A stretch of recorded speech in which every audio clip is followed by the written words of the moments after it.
రేపటి రోజున బొచ్చ పట్టుకొని తల బొచ్చ ఇచ్చే పరిస్థితి వచ్చింది. ఇప్పుడు ఈసారి ఏముంది? ఇండస్ట్రీలు ఉందా? ఉద్యోగాలు ఉన్నాయా? ఏమున్నాయి? ఉన్న ఉద్యోగాలకు జీతాలు వస్తున్నాయా? గవర్నమెంట్ ఉద్యోగాలకు జీతాలు వస్తున్నాయా? ఏమీ రావట్లేదు. మరి ఆశా వర్కర్ల పరిస్థితి ఏంది? మున్సిపాలిటీ పరిస్థితి ఏంది? డ్రైనేజ్ వాళ్ళు జిఎంసీ పరిస్థితి ఏంది? ఇట్లాంటి పరిస్థితులు ఏంటి? ఎవరికి చెప్పుకోవాలి? ఇవన్నీ ఎవరికి చెప్పుకునే పరిస్థితి లేదు ఇక్కడ.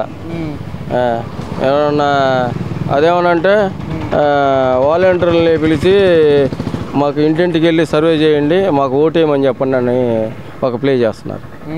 దట్స్ ఏంటంటే పరిస్థితి లేదు ఆడ. సినిమా లేదు. ఈసారి టీడీపీ కదా.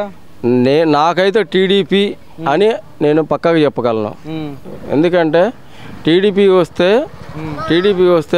కొన్ని విషయాల్లో కొన్ని రాష్ట్రం బాగుంటుందని నేను అనుకుంటున్నా. పక్కాది రాష్ట్రం బాగుంటుందని.